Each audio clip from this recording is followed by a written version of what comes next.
But hello and welcome back to another episode, a very special episode of Ancient Historia, because I'm finally back.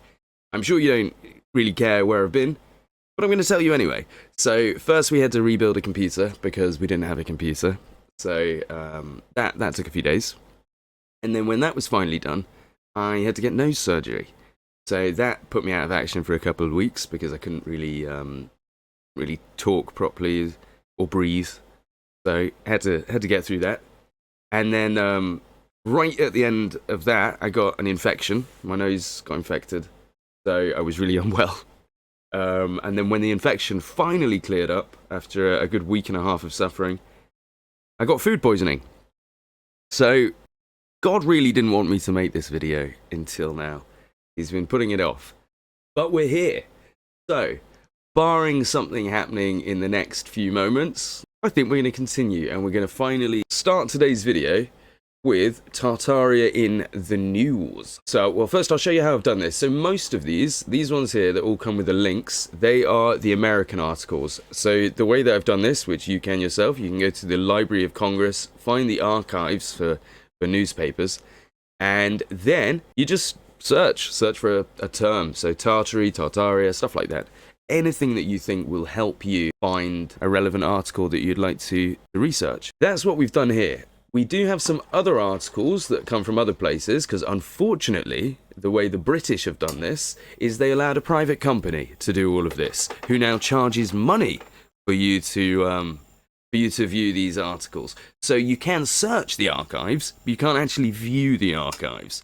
If you sign up, you can have 3 free articles to view, which is some of the ones you're seeing here. I used my 3 free views to get us a couple of them, but unfortunately there was no point linking them because can't view them again, because that's unfortunately the way that society's been built. They don't want the poor having access to the information. They genuinely don't want average everyday people having access to our history. The news is a brilliant way of not necessarily viewing true history, but viewing the way in which history was being presented to the people of the time. It shows us the kind of information that they were being presented in those days, which is important to build a narrative.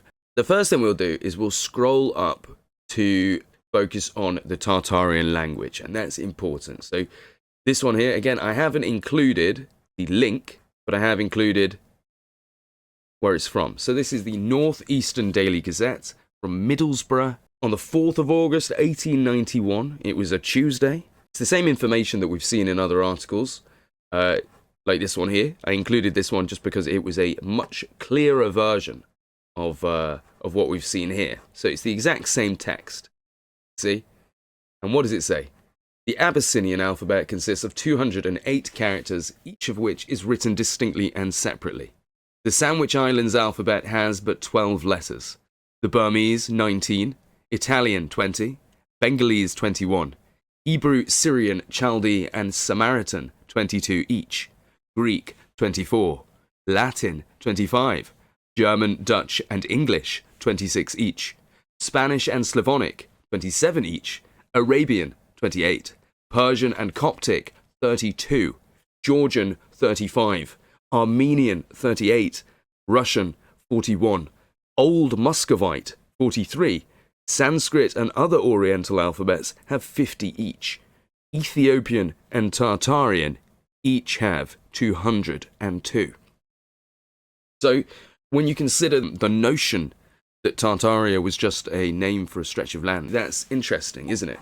That they had an alphabet. We will see another use here. I won't read this whole article, but it's another use of the Tartarian language. This article talks about the Tartarian nations on the banks being subdued by Russians who are invading, and the Chinese as well, who were invading from the other direction. So if we imagine 2 empires swallowing up the country of Tartary, which was, I believe, we're looking at more the Siberian portion or Chinese area of Tartary, towards Siberia, kind of Manchuria, that region.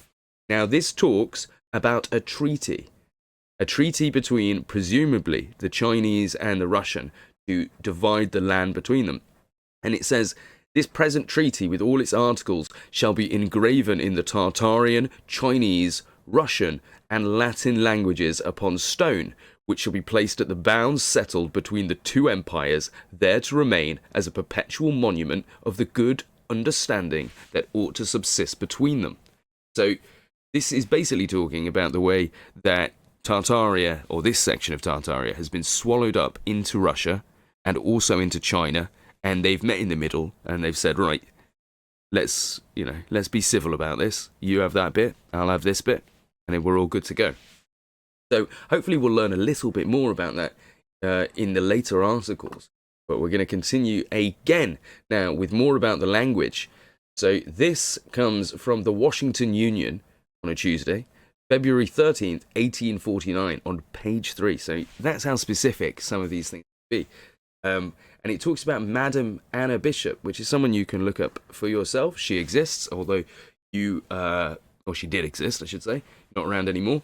But you won't find many mentions of her singing in Tartarian, except for this, which says, Madam Anna Bishop, encouraged by the great success attending her previous concerts and by desire of many families and musical amateurs, will have the honour of giving her second and last grand musical festival at Carusi's Saloon on Wednesday evening.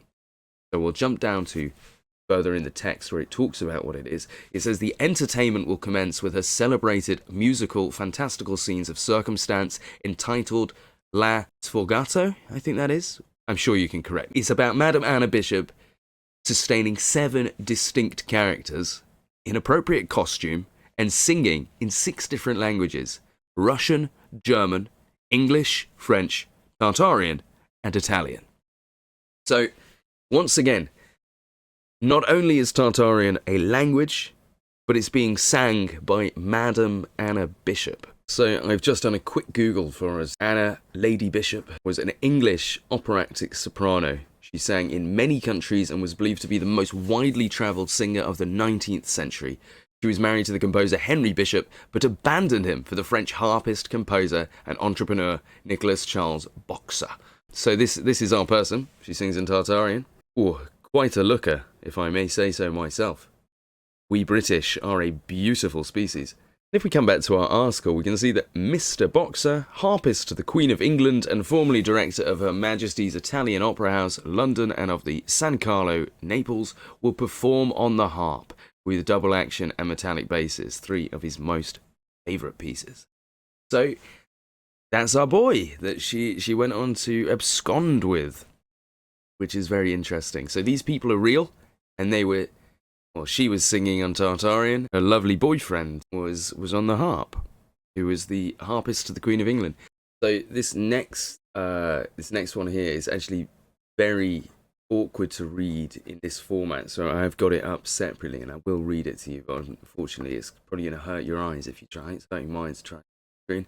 But this comes from General Observations on the Tartarian Nations, a Universal Magazine of Knowledge and Pleasure, from it's volume 91, August 1792.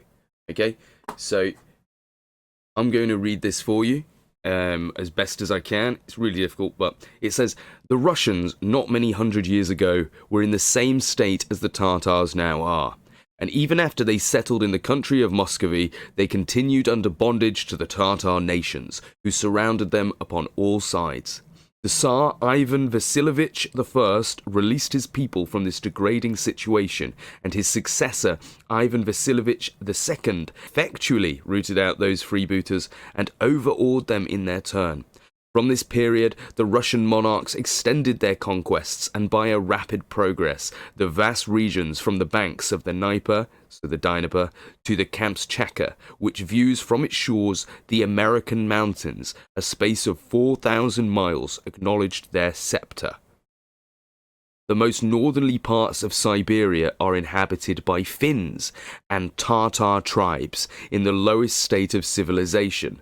The southern provinces border upon Tartary, properly so called. There are many of the Tartars still independent, if we call by that name the liberty of running from the protection of one sovereign to that of another. The Russian government give them every encouragement to settle in Siberia and in the kingdoms of Kazan and Astrakhan, and the Tartars begin to show a disposition to become husbandmen. The Kalmuk hordes are the most obstinate, and they dwell near the Volga, and maintain themselves by fishing, and with their flocks and herds they refuse the name of Tartars, because the word signifies a vagrant. The Kalmuks are esteemed by the other tribes as a superior class. The Kyrgyz are much inferior in character, as well as in wealth, yet I could not help looking with veneration upon our Scythian fathers, though in rags. The Kalmuks deny them. The Kyrgyz, Baskirs, and other Tartars deny the Finns. The Finns detest the Laplanders, and the Laplanders, buried in their earthen caves, esteem themselves of divine origin. This is the best ridicule of family pride and connections that I have met with. The Finns are quiet and industrious, and consequently superior, in some respects, to all the others. But, say the Kalmuks, they are farmers. They till the ground. They are clowns. We are huntsmen and warriors, the immediate descendants of Zingis Khan and Tamerlane, conquerors of India and China. The Tartars are at this day divided into 4 grand divisions. The first inhabit their native plains of Tartary under their Khans. The second are mixed with the Chinese under the same government of laws. The third, having submitted to the government of Russia or to its protection, dwell in Siberia and upon the banks of the Volga. And unfortunately, it goes on to speak of the fourth, but we don't have that second page. We don't have access to that second page. I will try, and if you could get hold of that and you want to post the link to the second page, we can continue reading. So this one is from the Epitome of Opinion in the Morning Journals, from the 8th of March 1877 in the Pall Mall Gazette, London. So this says, Correspondence, the Chances of Peace. To the editor of the Pall Mall Gazette. Sir, I dare say you are as weary as I am of the forecasts that are daily made as to the chances of a peace between Russia and Turkey. Every day after reading the latest news from Paris, St. Petersburg, Belgrade, Vienna, Berlin and Paris, after weighing it all in my mind and successfully forgetting all I have read the day before, I find that I am in one respect as wise as Socrates, for I know nothing, and I know that I know nothing. A passage that I have just come across in Burnet's History of his own time shows, however, that the bench of bishops is greatly to blame for the uncertainty that prevails. Had they been as learned as bishops used to be when they did not spend their whole time in consecrations and confirmations, but when each one thought his own study no unimportant part of his diocese, we might have foreseen with great accuracy the course of events. Burnet had been describing the war between the Grand Signior and the Tartarians against the Emperor and the Tsar and the Venetians. Why, by the way, do we no longer talk of the Grand Signior, and why have the Tartarians become mere Tartars? I will add a curious observation that, though it may seem to be out of the laws of history, yet, considering my profession, will I hope be forgiven, Dr. Lloyd, the present most learned Bishop of Worcester, who has now for above 20 years been studying the Revelations with an amazing diligence and exactness, had long before this year said the peace between the Turks and the Papal Christians was certainly to be made in the year 1698, which he made out thus. The 4 angels mentioned in the 14th chapter of the Revelation, or Revelations, that were bound in the river Euphrates, which he expounds to be the captains of the Turkish forces that till then were subject to the Sultan of Babylon, were to be loosed or freed from that yoke and to set up for themselves. And these were prepared to slay the third part of men for an hour, a day, a month, and a year. He reckons the year in St. John is the Julian year of 365 days. That is, in the prophetic style, each day a year. A month is 30 of these days, and a day makes 1, which added to the former number makes 396. Now he proves from historians that Ottomans came and began his conquest, or Ottomans, sorry, but the Ottomans are named after, came and began his conquest at Praus in the year 1302, to which the former number being added, it must end in 1698. After this, he thinks their time of hurting the papal Christians is at an end. They may indeed still do mischief to the Muscovites or persecute their own Christian subjects, but they can do no hurt to the Papallans. And he is so positive in this that he can sense that all his schemes should be laid aside if the Turk engages in a new war with them. So, two interesting things to talk about here. Why the Tartarians become mere Tartars. Why did that happen? So he talks about this war between the Grand Signior and the Tartarians against, so the Grand Signior presumably with the Tartarians, against the Emperor and the Tsar and the Venetians. I find that really interesting, that the Venetians were seeing a war off in Russia and they were like, hey, don't forget us. But the other thing this person asks is, why, by the way, do we no longer talk of the Grand Signior? And why have the Tartarians become mere Tartars? So, we found this picture, and it says, the habit of the Grand Signior, or Emperor of the Turks, 1700. We know that the Emperor of the Turks was called the Grand Signior, and he was fighting with the Tartarians against the Tsar and the Emperor. Mustafa II, by official record, was the Sultan of the Ottoman Empire from 1695 to 1703. So, was this guy possibly the Grand Signior that we were talking about there? The Sultan Mustafa II dressed in full armour. Is this the Grand Signior? And he was fighting, as we know, with the Tartarians. So, why were the Venetians there? Another question. But the other thing to talk about is this, which is a little off topic, but I did include it because it was part of this article, and it speaks about, apparently, it seems to have been kind of, a topic that people talked about in 1877, that revelations had already happened. It happened in 1698. Or at least the peace between the Turks and the Papal Christians happened based upon the fact that they believed that the captains of the Turkish forces were actually the four angels that were bound in the river Euphrates in Revelations. So that's quite interesting, isn't it? Because we have heard from quite a few people that believe that Revelations has already happened. The idea that it's something that's going to happen is wrong.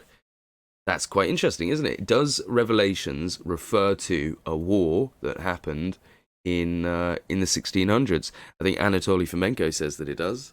David Owen Jr. would probably say something similar. But that's interesting, isn't it? What do you think about that? One of these British ones, which you have to pay for, unfortunately. That is the link if you wanted to actually find it.